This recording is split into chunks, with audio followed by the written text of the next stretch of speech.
Hi, good morning. Hi. ಏನು ಗೊತ್ತಾ guys, ಇವತ್ತು ಫ್ರೈಡೆ, ನಿನ್ನೆ ರಜೆ. ನಿನ್ನೆ ನಾನು ಆರ್ನ ಬಿದ್ದಿಗೆ ಹೋದೆ. ಆರ್ನ ರಗಾಸಿ. ನಿನ್ನೆ ನನಗೂ ಆರ್ನಂಗೂ ಆಕ್ಸಿಡೆಂಟ್ ಆದ್ದು ಬೈಕಲ್ಲಿ ಬರಬೇಕಾದ್ರೆ. ಆರ್ನಂಗೆ ಅಲ್ಲಿ ನೋವಾಗಿದೆ, ನನಗಿಡೀ ಬಾಡಿ ನೋವು. ಗೈಸ್, ಇವತ್ತು ಮಳೆ ಇಲ್ಲ, ತುಂಬ ಚೆನ್ನಾಗಿದೆ ವೆದರ್. ಏನ್ರೋ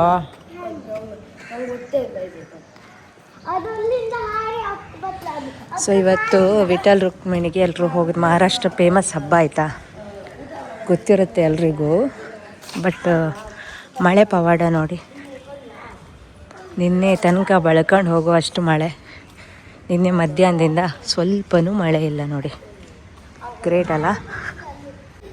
ಇಲ್ಲೆಲ್ಲ ಗ್ಯಾಸ್ ಲೈನ್ ಬಂದಿದೆ, ಹಾಗಾಗಿ ಎಲ್ಲ ರೋಡ್ ಅಗ್ದುಬಿಟ್ಟಿದ್ದಾರೆ.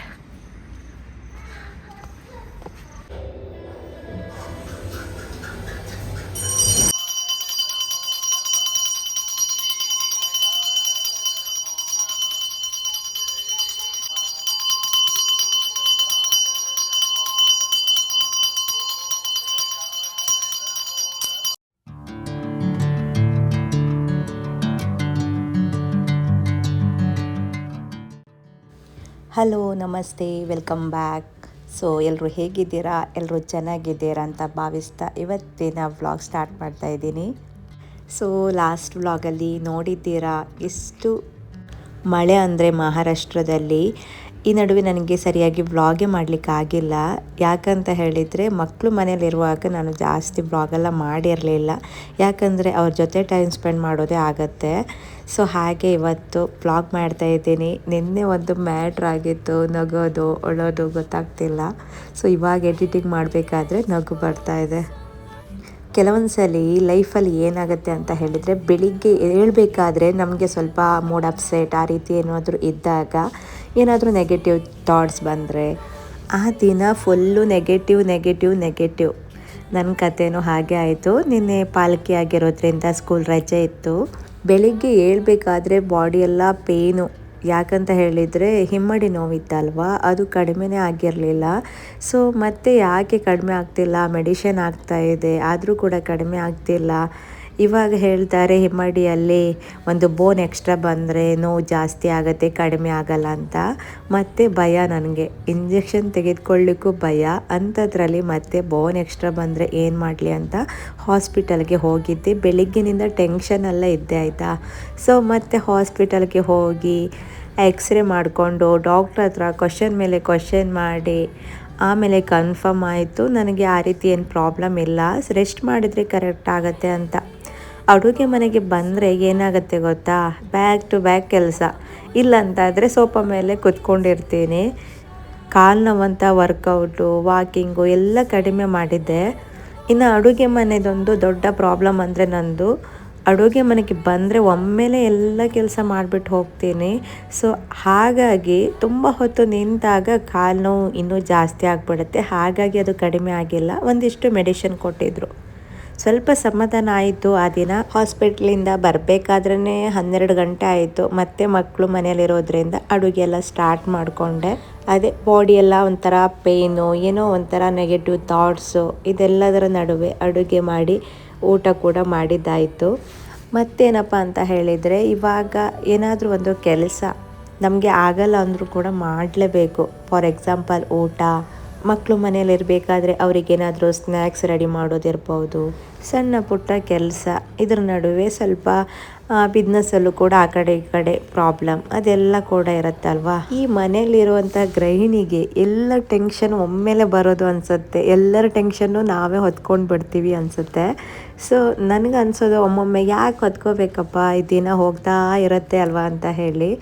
ಒಮ್ಮೊಮ್ಮೆ ನನಗೆ ಥಾಟ್ ಬರೋದು ನೆಗೆಟಿವ್. ಇಷ್ಟೇ ಪಾಸಿಟಿವ್ ಇರಬೇಕಂದ್ರೂ ಕೂಡ ನೆಗೆಟಿವ್ ಬಂದ್ಬಿಡುತ್ತೆ. ಇನ್ನು ಈ ವಿಡಿಯೋ ಮಾಡಿರೋದು ಅಂದರೆ ಈ ಪಾರ್ಟ್ ಎಲ್ಲ ಮಾಡಿರೋದು ಒಂದು ಲಾಸ್ಟ್ 1 ವೀಕ್ ಬ್ಯಾಕ್ ಆಯಿತಾ. ವಾಕಿಂಗ್ ಹೋಗಿದ್ವಿ, ಕಾಲು ನೋವಂತ ತುಂಬ ದಿನದಿಂದ ವಾಕಿಂಗ್ ಹೋಗಿರಲಿಲ್ಲ.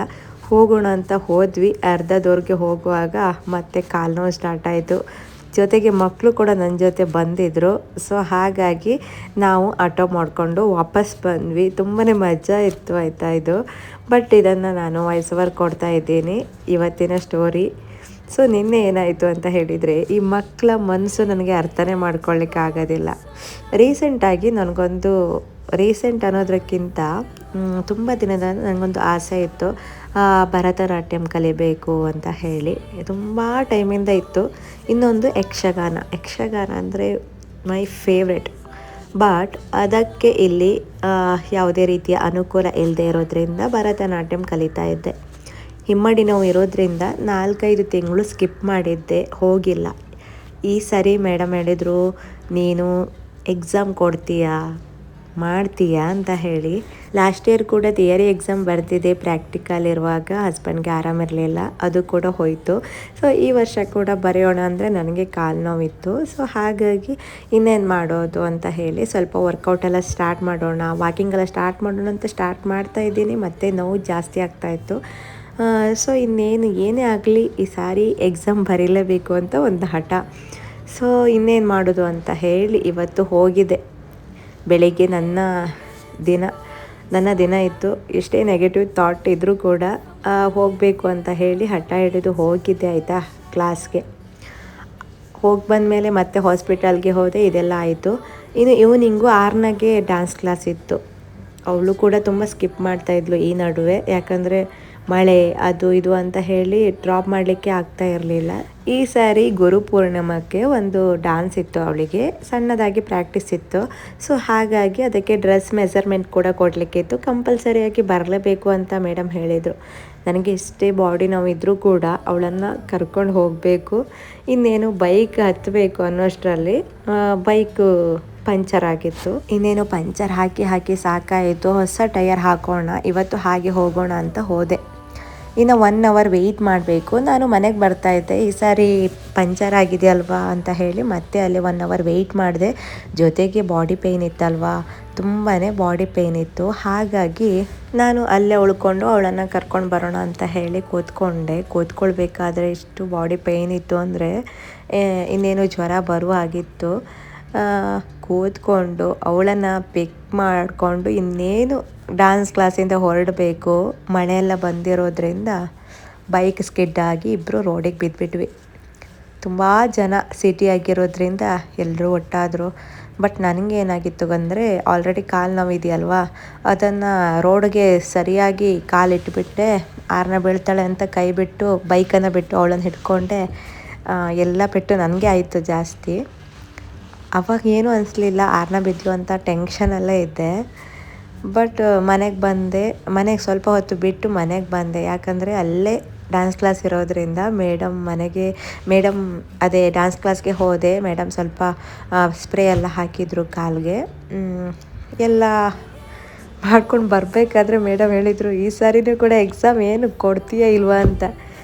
ನಂದು ನೋವು ಒಂದು ಕಡೆ, ಅವ್ರದ್ದು ಆ ಮಾತು ಒಂದು ಕಡೆ. ಸೊ ಬಂದ್ವಿ ಮನೆಗೆ ಬಂದು ನನ್ನ ಮಗನಿಗೆ ಗೊತ್ತಿಲ್ಲ, ಅವನು ಆಟ ಆಡ್ಲಿಕ್ಕೆ ಹೋಗಿದ್ದ. ಮನೆಗೆ ಬಂದಮೇಲೆ ಹೇಳಿದೆ, ನಾನು ಕಾಲು ನೋವಾಗಿದೆ ಅಂತ ಹೇಳಿ.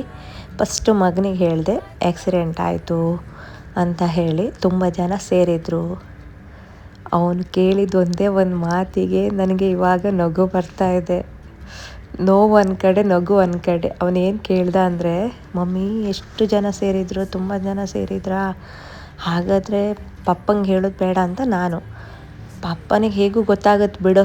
ಹೆಂಗಂದರೆ, ಅವನು ಹೇಳೋ ಪ್ರಕಾರ ನ್ಯೂಸಲ್ಲಿ ಬರುತ್ತಂತೆ ನಾವು ಬಿದ್ದಿದ್ದು, ಆಕ್ಸಿಡೆಂಟ್ ಆಗಿದ್ದು. ಇವಾಗಿನ ಮಕ್ಕಳು ಹೇಗಾಗಿಬಿಟ್ಟಿದ್ರಂದರೆ, ರೀಲ್ಸು ನ್ಯೂಸ್ ಎಲ್ಲ ನೋಡಿ ನಾವು ಹೆಂಗೆ ಬಿದ್ದರೂ ಕೂಡ ನ್ಯೂಸಲ್ಲಿ ಬರುತ್ತೆ ಅಂತ. ಅವರು ಜಾಸ್ತಿಯಾಗಿ ನ್ಯೂಸ್ ನೋಡ್ತಾರೆ. ಮಮ್ಮಿ ನೀನು ಬಿದ್ದಿದ್ದು ಹೇಳಲಿಲ್ಲ ಅಂದರೆ ನ್ಯೂಸಲ್ಲಿ ನೋಡ್ಕೊತಾರೆ ಅವರು ಅಂತ ಹೇಳ್ತಾನೆ. ನನಗೆ ನಗೋದು ಅಳೋದು. ತುಂಬ ಜನ ಸೇರಿದ್ರು ಅಂದಮೇಲೆ ನಾವು ಬಿದ್ದಿರೋದನ್ನು ನ್ಯೂಸಲ್ಲಿ ಬರುತ್ತೆ ಅಂತ ಹೇಳ್ತಾನೆ ಅವನು. ಈ ನೋವಲ್ಲಿ ನಗು ಒಂದು ರೀತಿ. ಒಂದೊಂದು ಸಲ ಯಾವ ರೀತಿ ಅನಿಸುತ್ತೆ ಅಂದರೆ, ನಮ್ಮ ಮನೆಯಲ್ಲಿ ಎಷ್ಟು ಸೀರಿಯಸ್ನೆಸ್ಸೇ ಇಲ್ಲ, ಎಷ್ಟೇ ಪೆಟ್ಟಾದರೂ ಸೀರಿಯಸ್ನೆಸ್ ಇಲ್ಲ. ಎಲ್ಲರೂ ಹಾಗೇ ತಮಾಷೆ ಮಾಡ್ಕೊಂಡಿರ್ತೀವಿ. ಹ್ಞೂ, ಇದಾಗಿತ್ತು ಇವತ್ತಿನ ದಿನ. ಸೊ ಯಾವುದೇ ವ್ಲಾಗ್ ಮಾಡಲಿಕ್ಕೆ ಮೂಡೇ ಬರ್ತಾ ಇಲ್ಲ, ಏನಾಗ್ತಿದೆ ಪ್ರಪಂಚ ಅನ್ನೋ ಒಂದು ಗೊಂದಲ. ಯಾಕೆ ಇದೆಲ್ಲ ಅಂತ ಹೇಳಿದರೆ ನೆಗೆಟಿವ್ ಥಿಂಕ್. ಇದೆಲ್ಲ ಯಾಕೆ ಬರುತ್ತೆ ಗೊತ್ತಾ? ಇವಾಗ ಹೇಗಾಗಿಬಿಟ್ಟಿದೆ ಅಂತ ಹೇಳಿದರೆ ಎಲ್ಲೆಲ್ಲೋ ಏನೇನೋ ಆಗೋದೆಲ್ಲ ಅವಾಗವಾಗ ನಮಗೆ ನೋಡ್ತಾನೆ ಇರ್ತೀವಿ ಅಲ್ವಾ, ಮೈಂಡೆಲ್ಲ ಹಾಳಾಗ್ಬಿಡತ್ತೆ. ಸೊ ಚೇಂಜ್ ಆಗಬೇಕು, ಚೇಂಜ್ ಆಗಲೇಬೇಕು. ಸೊ ಇದಿಷ್ಟು ನನ್ನ ಅನಿಸಿಕೆ ಬ್ಲಾಗ್ ಇವತ್ತು. ಇದು ಬಂದು ಲಾಸ್ಟ್ ವೀಕ್ ಮಾಡಿರುವಂತಹ ವಿಡಿಯೋ. ಇವತ್ತು ತುಂಬ ರೆಸ್ಟ್ ಮಾಡ್ತಾಯಿದ್ದೀನಿ, ಹಾಗಾಗಿ ಈ ಬ್ಲಾಗ್ ಎಡಿಟಿಂಗ್ ನನಗೆ ಮಲಗೋದಂದರೆ ಇಷ್ಟನೇ ಆಗೋದಿಲ್ಲ. ಫುಲ್ ಬಾಡಿ ಪೇಯ್ನ್ ಇತ್ತು, ಅಡುಗೆ ಕೆಲಸ ಎಲ್ಲ ಮಾಡಲಿಕ್ಕೆ ಸ್ವಲ್ಪ ಕಷ್ಟ ಅನ್ನಿಸ್ತಾ ಇತ್ತು. ಸ್ವಲ್ಪ ರೆಸ್ಟ್ ಮಾಡಿ ನೆಕ್ಸ್ಟ್ ನಾನು ಅಡುಗೆ ಕೆಲಸಕ್ಕೆ ಹೋಗೋಣ ಅಂತ ಹೇಳಿ ಈ ವಿಡಿಯೋ ಎಡಿಟಿಂಗ್ ಮಾಡ್ತಾ ಇದ್ದೀನಿ. ಸೊ ಎಷ್ಟೋ ಸಾರಿ ಅಂದ್ಕೊಳ್ತೀನಿ ಏನೇನೋ ಮಾಡಬೇಕು, ಏನೇನೋ ಐಡಿಯಾ ಬರುತ್ತೆ ಮೈಂಡಲ್ಲಿ. ಸೊ ಮಾಡಲಿಕ್ಕೆ ಆಗೋದಿಲ್ಲ. ಒಮ್ಮೊಮ್ಮೆ ಯಾರೂ ಇಷ್ಟನೇ ಆಗೋದಿಲ್ಲ, ಯಾರ ಜೊತೆ ಹಂಚ್ಕೊಳ್ಳಿಕ್ಕೂ ಇಷ್ಟ ಆಗೋದಿಲ್ಲ. ಸೊ ಮೈಂಡಲ್ಲಿ ಏನು ಓಡುತ್ತೆ ಅದನ್ನು ಮಾಡ್ತಾ ಹೋಗ್ತಾ ಇರ್ತೀನಿ, ನನಗೇ ಗೊತ್ತಿಲ್ಲ ಏನಾಗ್ತಿದೆ ಅಂತ. ಹೋಗಲಿ, ಒಂದೊಂದೇನ ಹೀಗಾಗುತ್ತೆ, ಏನು ಮಾಡಲಿಕ್ಕಾಗೋದಿಲ್ಲ. ತುಂಬ ಲೈಫನ್ನು ಚಾಲೆಂಜಾಗಿ ತೆಗೆದುಕೊಳ್ಬೇಕು ಅನ್ನೋದು ನನ್ನ ಒಂದು ರೀತಿ. ಯಾಕಂದರೆ ದಿನ ದಿನ ಇರುತ್ತೆ ಹೊಸ ಹೊಸ ವಿದ್ಯೆ ಕಲೀಲಿಕ್ಕೆ. ಸೊ ಅದೆಲ್ಲವನ್ನು ಕಲಿಬೇಕು, ಮಾಡಬೇಕು, ಆದರೆ ಆರೋಗ್ಯ ಚೆನ್ನಾಗಿರಬೇಕು ಅಷ್ಟೇ. ಸೊ ಇವಾಗ ನಮ್ಮ ಆರೋಗ್ಯಕ್ಕಾಗಿ ಹೋರಾಟ. ಸೊ ಇವತ್ತಿನ ಒಂದು ಪುಟ್ಟ ವ್ಲಾಗ್ ಇಷ್ಟ ಆಗುತ್ತೋ ಇಲ್ವೋ, ಇದು ಇಷ್ಟ ಆಗುವಂಥ ವಿಡಿಯೋ ಅಂತ ನಾನು ಹೇಳಲ್ಲ. ಒಮ್ಮೊಮ್ಮೆ ಎಲ್ರಿಗೂ ಹೀಗಾಗತ್ತೆ ಅನ್ನೋದು ಒಂದು ಮೆಸೇಜ್ ಅಷ್ಟೇ. ಸೊ ಇವತ್ತಿನ ವ್ಲಾಗ್ ಇಷ್ಟೇ. ಇನ್ನೊಂದು ವ್ಲಾಗಲ್ಲಿ ಹುಷಾರಾಗಿ ಆ್ಯಕ್ಟಿವ್ ಆಗಿ ಸಿಗೋಣ ಅಂತ ಹೇಳ್ತಾ ಬಾಯ್ ಬಾಯ್ ಎಲ್ರಿಗೂ. Thanks for watching. Take care.